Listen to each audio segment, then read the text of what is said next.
of the world and the population. I don't know where I'm going with this. And it's just amazing.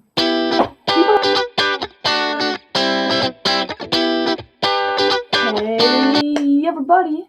So today I'm going to be talking about kind of an abstract concept.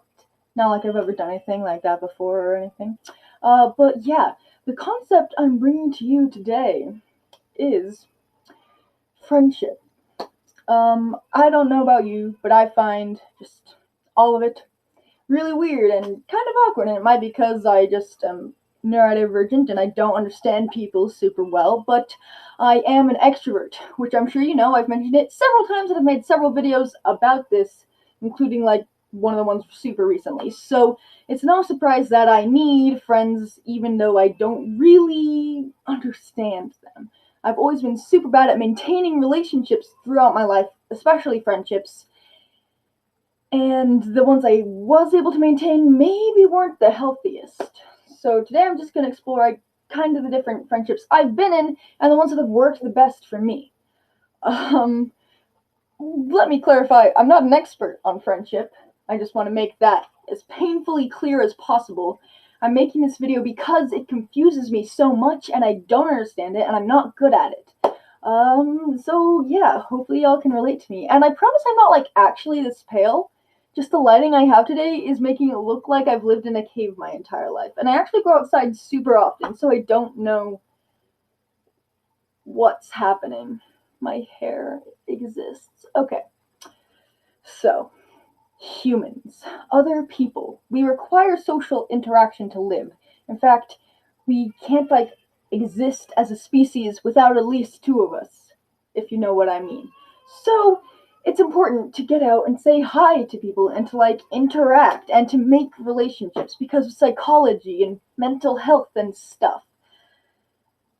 But how the heck do you do that? Because when you're a kid, it's easy. You just go up to somebody that's like on the playground and you say, hey, now we're best friends and we're going to do everything together. And that's just how it is. The problem is, a lot of the time, those are just things you do when you're around that person. The thing is, I'm not completely sure those can be classified as friendships. Because for me, a friendship is like having a relationship with a person that you'll go out of your way to spend time with them. You will make plans and stick to them when you wouldn't generally be out of the house or in this situation or with this person. You will change the way your life would work in order to spend time with this person. It's someone you choose to spend time with, and it's someone who chooses to spend time with you. And that's not how a lot of childhood friendships work, because how, at least for me, because a lot of my childhood friendships were based on convenience. Who in my class is nice to me and will hang out with me and play imaginary make-believe games during recess? Who on my block will be nice to me and will hang out with me? Those are the people I considered friends because they were convenient. They were around because I didn't have a car. I was 6. I couldn't walk a mile. I was 6. This is the way it was. And a lot of those friendships that I made in the early years of my life didn't go anywhere. There's only one relationship or friendship that wasn't one of my siblings that actually lasted a very long time, and I'm going to touch on it later. Going into like later days in later elementary school or in junior high or in high school, it was a lot harder to just become friends with someone. Like, you can be pals with someone, you can be buddies with someone, but you aren't friends with someone unless you actively try to spend time with them when you don't have to. Like, having a person that sits next to you in class and like you're good pals and you get along really well, but you don't do anything with outside of that class isn't exactly a friend as far as I'm concerned, because as far as I know, they might hate me and they might be lying. But the people that I considered my friends would be the people that would come and find me and sit with me at lunch, or would walk to the corner or the bus stop or to my house with me after school on their way as well. The people that seem to actually value my company and want to actively be with me were the people that I considered friends. And the problem with that is I'm really bad at maintaining relationships. Because when I left school to get my GED, all of my friends were still in high school. They just graduated this year, and it's been a year since I had any kind of class or like time with them because I'm just that bad at interacting, and I didn't have any of the same things to talk about as they did, like classes and things, because I had left high school and I had gotten a job. And then I was going to college and I made college friends. But these people that I met in high school, I still consider my friends. And like I follow their social media and I text Russell, my boy, who I think I mentioned before, as frequently as possible, but we're both really bad at just remembering to reach out to people. Just the concept of finding a person and saying, I want to spend time with this specific person is really interesting and like it's like beautiful, but in a really weird way. It's like, why do you do that? I totally respect it, but why do we do that? Why is it important? Why this person? Like you just like maybe at the beginning it is for convenience. Like friendships that start when you're super young but then grow and like actually grow with you as you grow up can be some of the best friendships in your entire life. I could have had one of these experiences, but I didn't. I had a super good friend that I knew since I was like 5 or 6 years old, and we would go out of our time to spend time with each other when we were like that young. We would bug our parents and be like, hey, make this play date for us, make this time when her mom can pick me up from school or something. And we spent literally all of our time we could together. And then as the years went on, our friendship did grow and it did like develop, but when this person went and moved to North Dakota, we even tried to send um, letters to each other and we tried to stay in touch. And then they moved back and it was amazing. And then our family moved closer to theirs so we could walk. It was only 2 blocks away. That was the closest we'd ever lived in our entire life. But our personalities as they'd grown and the ways that our lives had changed and the things we were each individually going through did not fit. And I'm not going to get into it because it's a huge dramatic mess that I don't really want to talk about and I don't really think I need to talk about here. But essentially, it just fell apart completely. And we had always said we're going to be friends forever, like the way you do in junior high and high school and elementary school. But I legitimately believed that this person was going to have my back no matter what. And it just didn't work out like that because the relationship and the way that we interacted with each other was not healthy for either of our mental health. And so eventually I had to take the initiative and say, I'm cutting this tie. And it ended so badly because our whole families were friends and our families are still friends. But this person won't even acknowledge me when I'm in the same room as them anymore because of the way things ended. And it drives me insane. But I can't really do anything about it because what we had by the end, it wasn't a friendship. It wasn't even, we weren't even buddies. We were just people that knew each other super well and did not know how to handle it. And that's something I was dealing with going into making all of the friendships I have now. So maybe it makes sense that I'm just super anxious about what anybody thinks of me and what everyone says about me or says to me or just how people treat me. But I'm trying my best to stay with the friendships that I've made, especially this group of friends that I met in UVU in college when I went for 1 semester. We've just become super close, and we are hoping to move into an apartment together or several apartments. It's a complicated thing that I'm like another video about.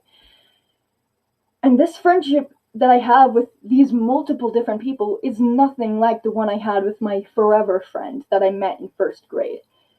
Because it's just different and it's just a different thing and it's more healthy and they are able to reach out and make sure I stay in contact because I've told them how bad I am at staying in contact with people. We have Dungeons and Dragon nights every single week so that we can stay in contact and we can hang out, and we have like a group chat on Instagram where we just hang out and we talk and we send memes and we rant about gay Star Wars stuff, and it's fine. I don't even know anything about Star Wars, but it's the best. It's just very interesting because the person that I thought I was going to be friends with forever and then totally fell apart with, we had all of the same interests.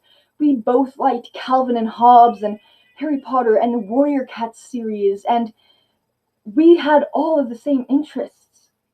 But this group of friends that I have now, we have like all of us are just interested in so many different things. And yes, there are things that overlap, but we're not copies of each other, because that's not exactly a friendship.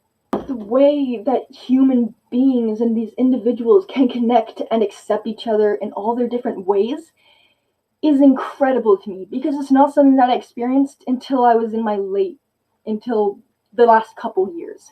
And it's something that a lot of people I know experienced way earlier in life, when they were just starting to develop as people, and it helped them to grow into the more socially adept people that they are today. And I didn't have that because of certain life circumstances that don't matter in this video. I just wasn't able to connect to people until really recently, because I didn't know how, and I didn't think I needed to, and I thought everything would just be fine.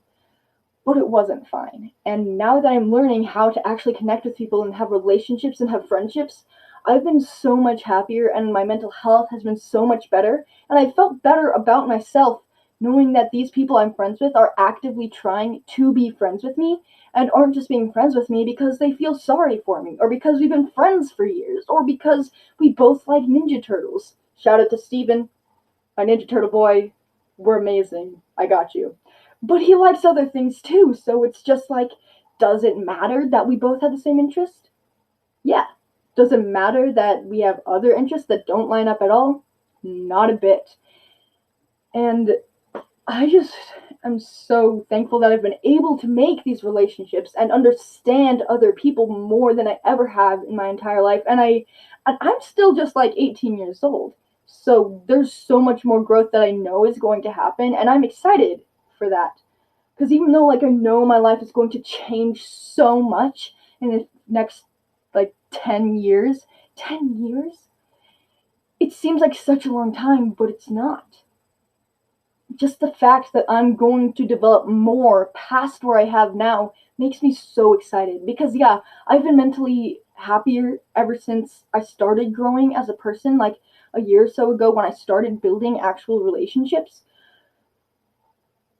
So what is it going to be like when I grow even more? Am I going to not be mentally ill? Probably not. I have ADHD, depression, anxiety, etc.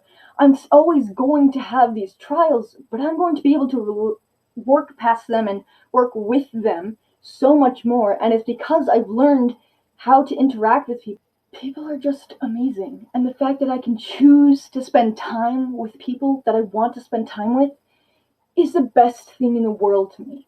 Because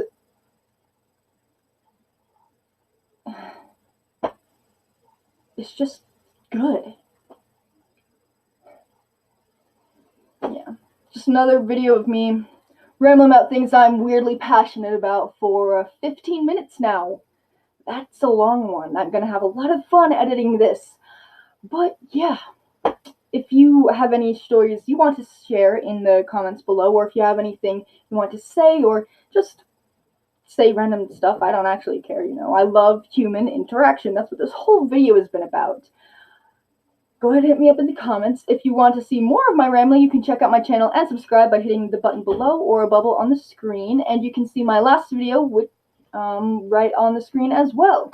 So yeah, that's everything for today. Hasta la pasta. I'll see you next time.